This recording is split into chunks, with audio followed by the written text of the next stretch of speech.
할렐루야. 한 주간 평안하셨죠?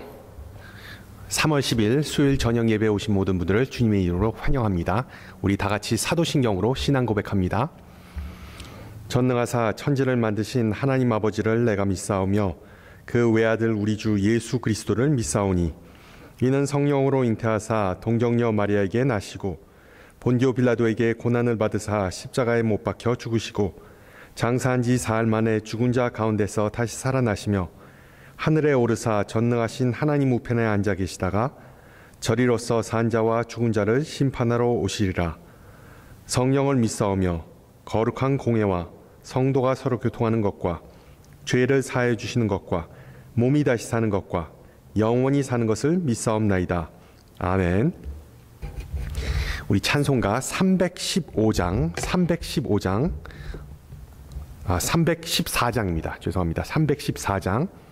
예전 찬송가는 511장 내 구주 예수를 더욱 사랑. 찬송가 314장 우리 다 같이 하시겠습니다. 내 구주 예수를 더욱 사랑. 엎드려 비는 말 들으소서. 내 진정 소원이 내 구주 예수를 더욱 사랑, 더욱 사랑. 이전엔 세상 나 기뻤어도 지금 내 기쁨은 오직 예수. 다만 내 비는 말 내 구주 예수를 더욱 사랑, 더욱 사랑. 이 세상 떠날 때 찬양하고 숨질 때 하는 말 이것일세. 다만 내 비는 말 내 구주 예수를 더욱 사랑, 더욱 사랑. 아멘. 하나님께서 오늘 저녁 우리에게 주신 말씀 신약성경 마가복음 8장 31절에서 38절 말씀입니다. 제가 가진 성경으로 신약성경 67페이지 마가복음 8장 31절에서 38절 말씀을 받들어 봉독합니다. 인자가 많은 고난을 받고 장로들과 대제사장들과 서기관들에게 버림받아 죽임을 당하고 사흘 만에 살아나야 할 것을 비로소 그들에게 가르치시되 드러내놓고 이 말씀을 하시니 베드로가 예수를 붙들고 항변하매 예수께서 돌이키사 제자들을 보시며 베드로를 꾸짖어 이르시되 사탄아 내 뒤로 물러가라. 내가 하나님의 일을 생각하지 아니하고 도리어 사람의 일을 생각하는도다 하시고 무리와 제자들을 불러 이르시되 누구든지 나를 따라오려거든 자기를 부인하고 자기 십자가를 지고 나를 따를 것이니라. 누구든지 자기 목숨을 구원하고자 하면 잃을 것이요 누구든지 나와 복음을 위하여 자기 목숨을 잃으면 구원하리라. 사람이 만일 온 천하를 얻고도 자기 목숨을 잃으면 무엇이 유익하리요? 사람이 무엇을 주고 자기 목숨과 바꾸겠느냐? 누구든지 이 음란하고 죄 많은 세대에서 나와 내 말을 부끄러워하면 인자도 아버지의 영광으로 거룩한 천사들과 함께 올 그때에 그 사람을 부끄러워하리라. 아멘. 계속해서 사순절에 관한 말씀을 나누고자 합니다. 지난주에 에스더 왕비의 이야기를 통하여 우리가 예수님의 순환에 동참할 수 있는, 참여할 수 있는 방법의 하나는 하나님의 선하심이 우리 안에서 역사하도록 합력하는 것임을 배웠습니다. 즉 좋은 때나 힘들 때나 하나님의 섭리와 말씀에 순종한다는 의미이죠. 예수님의 고난에 동참하는 또 다른 방법은 바로 오늘 말씀 제목이 가리키듯 십자가를 짊어지는 것입니다. 십자가를 짊어지는 것. 특히 제자 훈련에서 수도 없이 듣는 표현인데 십자가를 진다는 것, 과연 무슨 의미일까요? 오늘 본문 34절 자기 십자가를 지고 나를 따르라 라는 명령은 바로 십자가가 있는 갈보리 언덕까지 죽음을 무릅쓰고 예수님을 따라가는 어떤 과감한 결단을 의미하는 것이겠죠. 물론 21세기에 사는 우리 신앙인들은 예수님의 말씀을 직접 들었던 제자들이나 마가복음서를 읽었던 초대 교인들과는 다르게 이 예수님의 말씀의 의미를 제대로 이해하기가 힘든 것이 사실입니다. 그렇지 않습니까? 사형제도에 대한 논란이 많은 요즘 같은 시대에 십자가라는 상당히 잔혹하고 비인간적인 처형 방식을 우리가 직접 목격할 일이 없기 때문입니다. 그래서 예수님의 이와 같은 말씀을 우리는 어떤 영적이고 그리고 신학적인 은유로밖에 받아들일 수밖에 없습니다. 하지만 유대교와 그리고 로마 제국의 박해를 경험했던 사도들과 그리고 1세기 그리스도인들에게는 예수님의 이와 같은 말씀은 비유적이 아니라 문자적, 현실적 의미를 가질 수밖에 없었습니다. 언제든지 자신들도 십자가에 매달려 죽을 수 있는 그런 가혹한 당시의 현실을 반영했기 때문이죠. 제가 캘리포니아에 처음 왔을 때 눈에 띈 것 중에 하나가 바로 수많은 피쉬앤칩스였습니다. 피쉬앤칩스. 당시에 저는 시카고에 살았는데 거기는 뭐 내륙이라서 그런지 이 생선 튀김 가게가 여기만큼 별로 없습니다. 그때 문득 떠오른 생각은 이 캘리포니아에 의외로 카톨릭 신자들이 많이 사는 구였구나 했습니다. 알다시피 오래된 카톨릭 전통 중에 하나는 바로 예수님께서 돌아가신 금요일에 육류를 금하고 생선을 섭취하는 것입니다. 그 햄버거 체인 맥도날드에서 그 피쉬버거를 내놓게 된 이유 중에 하나가 바로 금요일이면 그 쇠고기가 들어간 빅맥의 판매량이 뚝 떨어졌기 때문입니다. 따라서 카톨릭 신자들에게 있어 생선, 피쉬는 정말 대표적인 사순절 음식입니다. 또한 그들은 사순절 기간 동안 기호식품, 특히 뭐 사탕, 유혹과 식탐의 상징인 사탕이나 초콜릿과 같은 것들을 멀리합니다. 물론 성당 가서 고해성사를 통해 회개하고 그리고 불우한 이웃을 돕는 구제도 하지만 사순절에 관한 카톨릭 영성의 대표적인 특징은 앞서 말씀드렸듯이 특별한 식사법과 다이어트와 관련이 있습니다. 물론 어떤 분들은 이런 전통이 상당히 좀 아동틱하다, 주일 학교를 연상시킨다, 좀 형식적이고 율법주의적이다라고 생각하실 수 있겠지만 카톨릭 신자들은 이러한 구체적인 방식을 통하여 그 나름대로 예수님의 고난에 참여하고 회상하고 그리고 예수님과 더 가까워진다고 믿습니다. 우리 개신교는 어떻습니까? 물론 사순절 동안 정확하게 어떤 방식으로 예수님의 고난에 우리가 참여해야 하는지를 배운 사람은 많지 않을 겁니다. 그렇지만 뭐 상식적인 선에서 더 기도하자, 말씀을 읽자, 경건 시간을 갖자, 그리고 되도록 성금요일에 금식하자라는 식의 훈련을 어느 정도 알고 있습니다. 물론 이 입으로 들어가는 것보다 우리의 영혼으로 들어가는 것, 영혼을 살찌우는 것이 더 중요하다는 점은 의심의 여지가 없습니다. 그렇지만 우리 개신교에서 예수님의 고난을 기억하기 위하여 뭐 이거 하자, 성경 보자, 뭐 기도하자, 이거저거 하자를 강조하다 보면 아무리 그 의도가 좋더라도 결국 또 하나의 형식, 또 하나의 율법주의적인 함정에 빠지기 쉽다는 점 또한 우리는 받아들여야 합니다. 우리 인간은 영과 육으로 구성된 피조물이기 때문에 그 어떤 음식이나 아니면 뭐 행동을 통하여 예수님을 더 생각하고 예수님과 더 가까워질 수 있다면 그것은 다 영적 훈련이라는 그 넓은 범주에 포함될 수 있습니다. 그런 의미에서 기독교 영성의 근원지라고 할 수 있는 수도원에서 수도사들이 수세기 동안 사순절 기간에 지키는 전통을 요약해서 우리 현대신앙인들이 구체적으로 따라할 수 있는 어떤 영성 훈련을 소개하는 참 유용한 웹사이트를 찾았는데 그 내용을 잠깐 나누고자 합니다. 첫째, 사순절 훈련이죠. 영적 훈련. 하나님과 마음을 나누는 시간을 가져라. 밖에 나가세요. 오랜 시간 동안 묵묵히 걷거나 아니면 인적이 드문 곳을 찾아서 오랫동안 못 만난 친구와 회포를 풀듯 하나님과 대화하는 시간을 갖는 것입니다.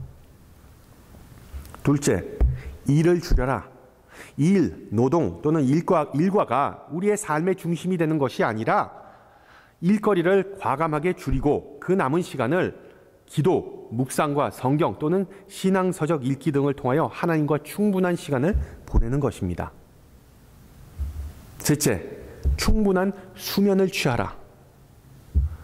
존 카시안이라는 4세기 사막 교부는 하나님과 밀접한 관계를 유지하는 것은 많은 힘과 노력을 수반한다고 주장했습니다. 따라서 그는 자신의 제자들에게 항상 충분한 잠을 통하여 최고의 상태로 영성 훈련에 임하라고 말했습니다. 그래서 예를 들어 주무시기 전에 가급적이면 스크린 타임을 피하세요. 넷째, 비우는 법을 배우라. 소비자 지상주의 사회 속에 살다 보면 인간의 가치와 자존감은 하나님과의 관계가 아니라 자신이 소유한 것으로부터 결정되기 마련입니다. 따라서 나에게 필요하지 않다고 생각하는 것들은 포기하고 그 돈을 이웃을 돕는 데 사용하는 것이죠. 그리고 다섯째, 마지막으로 자기 자신을 돌보라. 자기 자신을 돌보라. 고린도전서에서 바울이 말하듯이 우리의 몸은 성전입니다. 항상 하나님의 거처가 된 우리의 육신을 정성스럽게 가꿔야겠죠. 사순절뿐만 아니라 평상시에도. 따라서 금욕과 절제가 아니라 적당한 운동, 취미생활, 그리고 균형 잡힌 식단을 통하여 하나님의 가장 큰 축복 중에 하나는 우리의 몸을 돌보는 것이 사순절의 키포인트라는 것입니다. 물론 이런 가이드라인이 도움이 되지만 단순한 사순절 희망사항, 위시리스트로 끝나버릴 수도 있습니다. 왜 그럴까요? 문제는 많은 이들이 이 사순절의 정신, 핵심을 쉽게 지나친다는 것에 있습니다. 십자가를 지고 예수님을 따른다는 의미를 충분히 이해하지 못한다는 데 있죠. 혹시 그거 아세요? 목회자들에게도 십자가를 지라는 설교는 참 부담됩니다. 성도들은 목사님이 먼저 십자가를 지고 그런 말씀을 하세요라고 속으로 생각하는 것을 알기 때문이죠. 그래서 십자가를 집시다 라고 말하면서 그냥 신앙생활 하다가 여러분 억울한 일이 좀 있어도 잘 참고 견디시기 바랍니다 라는 식의 메시지가 돼버리는 것이죠. 실제로 십자가의 길, The Way of the Cross는 절대로 쉬운 의미도 쉽게 따라할 수도 있는 것이 아닙니다. 보세요. 하나님께서 우리를 살리시기 위해 고난을 감수하셨다는 의미 자체가 매우 이상한 것이죠. 나의 최고의 모습이 아니라 내가 가장 낮을 때, 내가 가장 연약하고 망가졌을 때 제자도가 내 삶 속에서 드러난다는 것, 참 특이한 발상입니다. 그리고 비록 우리가 상급을 지금 보상받았지만 차후에 받게 된다는 사실 또한 아리송하죠. 사기와 거짓이 난무하는 세상에서 그런 나중에 지불하겠다, 나중에 그런 약속을 믿는다는 것은 어떻게 보면 자신이 호구라는 그런 의미이기 때문입니다. 바로 오늘 본문에 나온 제자들도 이와 같은 심정이었을 겁니다. 예수님은 자신의 고난과 죽음을 예고하시고 베드로를 꾸짖으시고 복음을 위하여 목숨을 내놓으라는 어려운 요구를 하십니다. 실제로 이 예수님의 어휘를 보면 평화하는 거리가 멀고 상당히 과격합니다. 자기 희생, 고통, 심지어 사단아 물러가라와 같은 폭언이 등장하죠. 즉 십자가를 지고 예수님을 따른다는 것은 힘이 힘들고 스트레스 받고 폭력적이고 고통스러운 정말 생사가 달린 그런 걸린 전투와 같다는 의미입니다. 따라서 우리가 예수님의 제자가 되자, 십자가를 매자라는 그 어떤 주장을 하기에 앞서 가장 중요한 것은 제자도는 공짜가 아니라라는 공짜가 아니고 반드시 엄청난 대가를 수반한다는 의미입니다. 대가에 대해 충분한 고민을 하지 않고 예수님을 따라 나섰던 베드로를 보세요. 나중에 예수님을 부인하고 쉽게 도망가 버리잖아요. 실제로 베드로의 그런 모습은 우리와 별반 다를 것이 없습니다. 그래서 오늘 이 저녁에 대가, cost, 그 대가를 염두에 두지 않고 예수님을 쉽게 따랐던 제자들의 모습을 조금 더 깊게 살펴보고자 합니다. 마가복음 저자는 예수님께서 자기 죽음을 예고하시지만 그 계기를 통하여 또한 제자들을 가르치셨다고 기록합니다. 31절 보세요. 인자가 많은 고난을 받고 장로들과 대제사장들과 서기관들에게 버림받아 죽임을 당하고 사흘 만에 살아나야 할 것을 비로소 그들에게 가르치시나. 바로 이 구절이 마가복음 후반부로 갈수록 점점 더 드러나는 예수님의 비극적인 미래 결말을 예시하죠. 인자가 고난을 받아야 한다라는 예수님의 말씀을 들은 제자들은 I'm sorry. What did you say? 뭐라고요? 다시 한번 말씀해 보세요. 우리가 잘못 들었죠? 라는 그런 반응을 봅니다.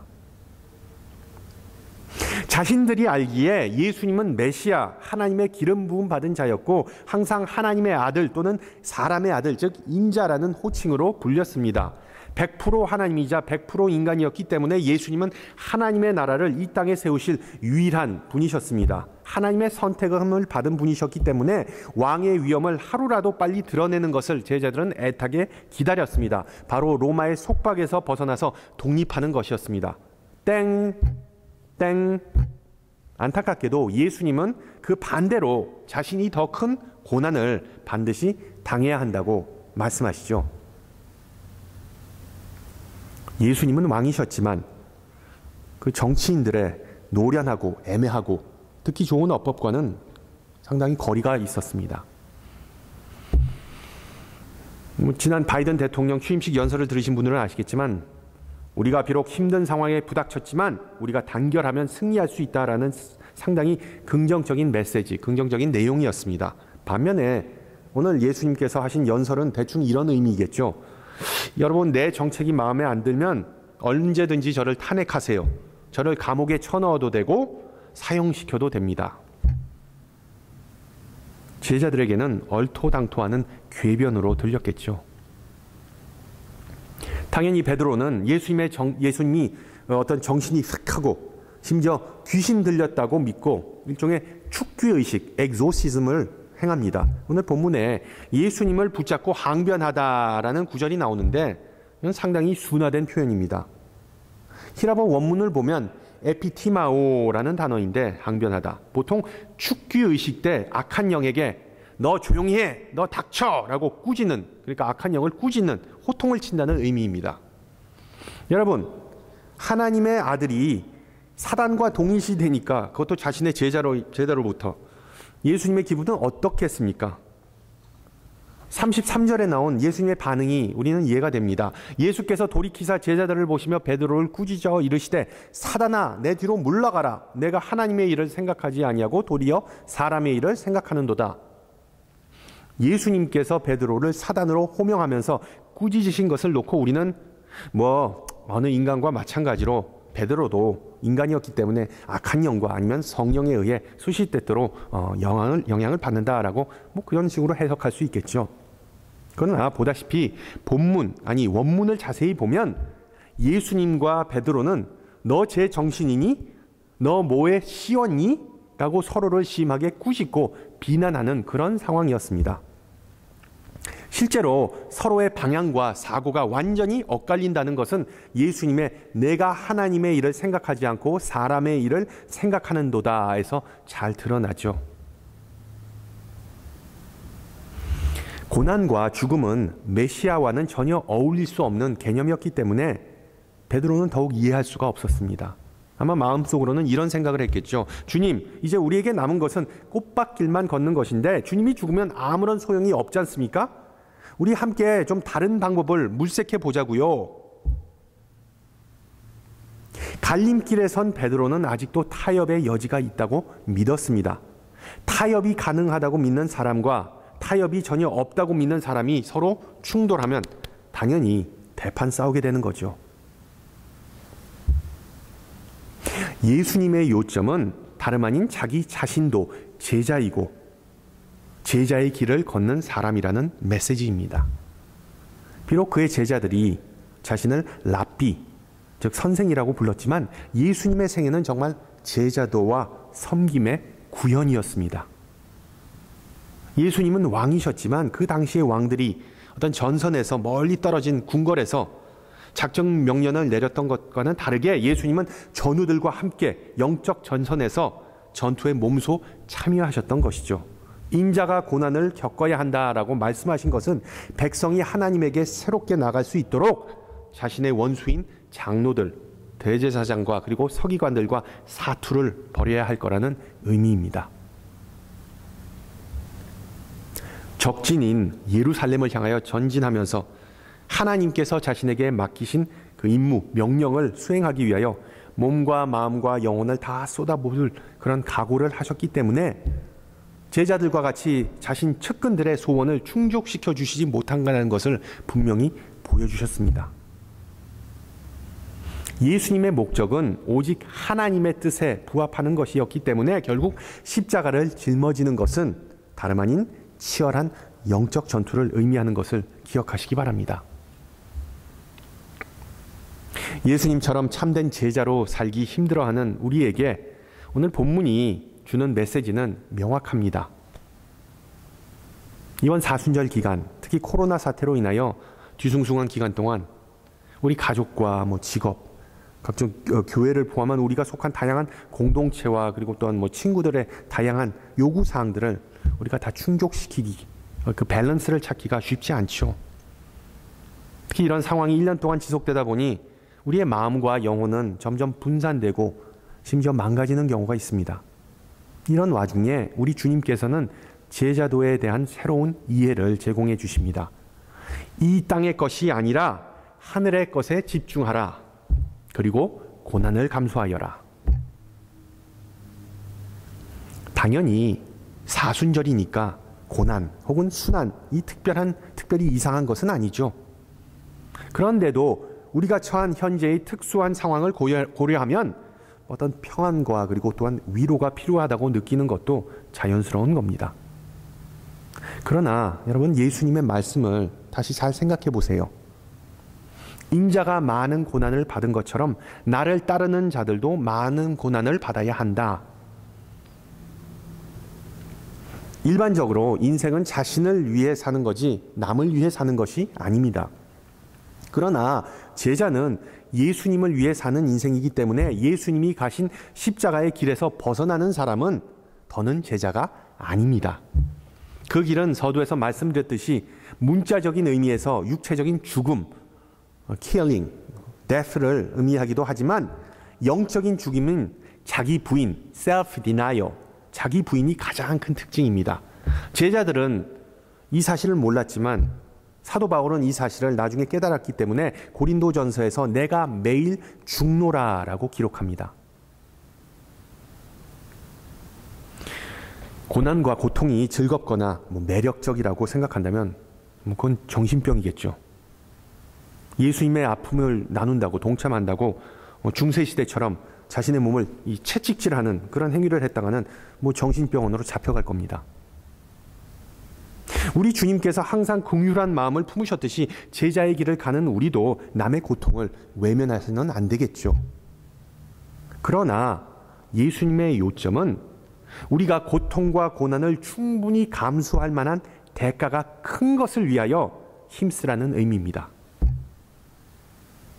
예를 들어 자유와 그리고 정의를 위하여 전선에서 목숨을 걸고 싸우는 군인, 아니면 분만실에서 새 생명을 위하여 사투를 벌이는 엄마, 그리고 도서관에서 수마와 싸우면서 공부하여서 나중에 생명을 살리고자 하는 의학도와 같은 경우를 꼽을 수 있습니다. 마찬가지로 우리 신앙인들은 하늘의 것, 즉 불변하고 절대적인 가치가 있는 것을 위하여 충분히 고난을 감수할 수 있어야 한다는 의미입니다. 독일 신학자이자 루터교 목사였던 디트리히 보네퍼는 그것을 바로 하나님의 은혜라고 표현하면서 우리 인간이 값을 매길 수 없는 하나님의 은혜를 우리 인간은 절대로 싸구려로 전락시키면 안 된다라는 점을 강조했습니다. 안타깝게도 우리가 사는 사회는 고통과 아픔을 혐오합니다. 예를 들어 많은 사람들이 세금과 같은 의무는 좀 싫어하고 무시하고 혜택만 자꾸 강조합니다. 식단과 운동에 신경 쓰지도 않으면서 쉽게 살을 뺄 수 있다는 그런 착각 속에 삽니다. 아무런 대가 없이 우리의 신앙이 더 자랄 수 있고 성숙해질 수 있다고 믿습니다. 값을 지급하지 않고 무엇을 얻고자 하는 인간은 주로 두 부류밖에 없습니다. 도둑놈 아니면 어린애들입니다. 그런데 실제로 어른 대부분은 다 공짜를 좋아합니다. 우리 한국 사람들이 서비스라고 생각하는 것은 실제로 완전한 착각이죠. 엄밀한 의미에서 세상에 공짜가 어디 있습니까? 그래서 세계에서 가장 똑똑하다고 생각하는 우리 한국 민족, 한국 사회에서 사기가 그토록 판을 치는 것이 아니겠어요? 아픈 만큼 성숙해지듯이 제자도 우리의 신앙 여정은 항상 고난을 수반해야 한다는 것을 잊지 마시기 바랍니다. 우리가 하나님을 사랑한다고 고백한다면 그 사랑이 절대로 달콤하지만은 않다는 사실을 우리가 너무나 쉽게 잊어버리는 것 같습니다. 연애 또는 자녀 양육을 놓고 보면 모든 사랑에는 자기 희생적인 요소가 반드시 포함되죠. 마찬가지로 우리가 하나님이 원하시는 사랑 많은 사람으로, 백성으로, 자녀로 자라기 위해서 고난과 그리고 힘든 일로부터 도망을 치면 안 됩니다. 역사에 남은 많은 위대한 예술가들이 다 한두 가지의 장애나 질병을 앓고 있었다는 사실 알고 계신가요? 일리아드와 그리고 오디세이를 저술한 고대의 히랍 작가 호머로스는 시각장애인이었습니다. 그리고 베토벤은 청각장애인이었고요. 그리고 반 고흐는 간질 환자였습니다. 저명한 예술인들과 마찬가지로 경건한 삶으로 유명했던 한 수도사가 중세에 존재했습니다. 어느 날 자신의 제자가 불쑥 외치는 말, 스승님 사랑합니다. 그러자 이 독서를 하던 이 수도사는 그 제자를 빼꼼히 쳐다보면서 물었습니다. 무엇이 나를 아프게 하는지 너는 알고 있니? 그러자 젊은 제자는 당황해서 말했습니다. 스승님, 무슨 말씀이세요? 저는 단지 스승님이 제게 얼마나 소중한지를 말씀드리고자 했는데 이상한 질문으로 저를 헷갈리게 하십니다. 내 질문은 이상하거나 너를 헷갈리게 하는 목적이 아니란다. 나를 아프게 하는 것이 무엇인지를 내가 알지 못한다면 내가 과연 나를 어떻게 사랑할 수 있겠니? 라고 수도사는 답했답니다. 예수님은 이런 사랑, 이런 희생을 바로 십자가라는 이미지를 통해서 설명하는 것이죠. 따라서 예수님께서 우리에게 주시는 제자도의 소명은 바로 35절의 내용입니다. 누구든지 나를 따라오려거든 자기를 부인하고 자기 십자가를 지고 나를 따를 것이니라. 누구든지 자기 목숨을 구원하고자 하면 잃을 것이요 누구든지 나와 복음을 위하여 자기 목숨을 잃으면 구원하리라. 특별한 해석이 필요 없습니다. 예수님을 사랑하면 고난을 받을 준비가 되어 있어야 한다. 이 영적 전투에서 우리는 소총이 아니라 십자가를 메고 싸워야 하는데 그 과정에서 사랑과 그리고 고통을 동시에 경험할 것이고 심지어는 자기의 희생이 뒤따를 것이다. 그러나 우리가 하나님의 일과 목적에 힘을 쓴다면 우리에게는 반드시 상급, 바로 영생이 주어진다는 것이 복음의 핵심이고 그 선한 싸움을 다 마치면 우리는 예수님의 질문, 사람이 만일 온 천하를 얻고도 자기 목숨을 잃으면 무엇이 유익하리요에 대한 답변을 할 수 있게 되는 것입니다. 우리 예수님은 우리가 단순하고 무식하고 아무런 의미 없는 고난을 겪는 것이 아니라 이 세상의 그 어떤 것도 우리와 하나님의 관계를 훼손시키지 않기를 원하시는 것입니다. 하나님과의 관계에 있어 가장 큰 장애물이 무엇일까요? 바로 고난, 고통에 대한 두려움입니다. 그래서 우리가 보통 신앙의 도약을 못하는 것이죠. 여러분, 인간은 상황을 제어하지 못한다고 느낄 때 두렵고 존재의 가치를 잃어버립니다. 따라서 두려움 때문에 모든 인간은 다 자신의 운명, 건강, 직업과 물질을 꽉 쥐어잡고 그리고 컨트롤하고자 합니다. 그런데 점점 나이를 먹으면서 실패도 거듭하면서 인간이 깨닫는 것은 우리의 인생을 결코 완벽하게 컨트롤할 수 없다는 사실입니다. 그리고 이런 인식은 결코 나쁜 게 아닌 게 그때야 비로소 하나님의 섭리와 인도하심을 조금이나마 깨닫게 되는 것이죠. 어려운 시간을 지나면서 우리는 점점 겸손해지고 우리의 참된 능력과 지혜는 우리 자신이 아니라 결국 하나님이시라는 것을 온전히 알게 됩니다. 그때야 비로소 우리는 제자의 삶이란 일평생의 과정, 아니 과제이고 십자가를 지라는 예수님의 명령은 결국 컨트롤, 제어하고자 하는, 통제하고자 하는 마음을 내려놓고 주님께 맡기는 것이란 그 사실을 깨닫게 됩니다. 십자가를 지라는 의미가 바로 그것이죠. 나 스스로 해보고자 하는 것이 아니라 주님께 온전히 맡기는 것입니다. 그리고 우리의 신앙생활은 결국 이 사실을 얼마나 일찍 혹은 늦게 깨닫느냐는 그 차이일 뿐이죠.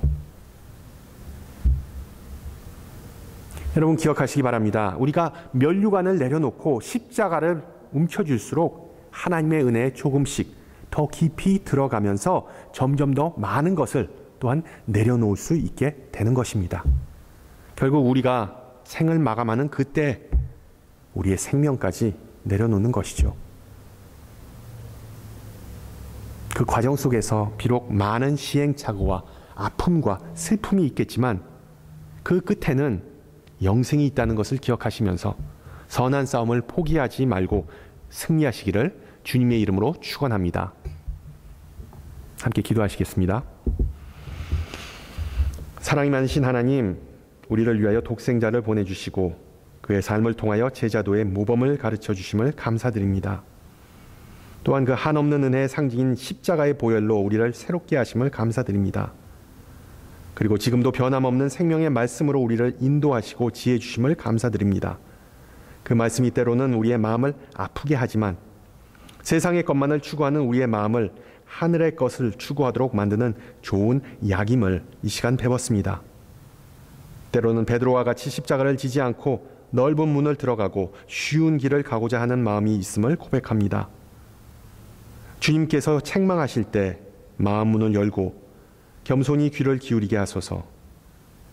우리의 모든 독선과 욕망, 주인 되고자 하는 마음 그리고 조급함을 내려놓게 하소서.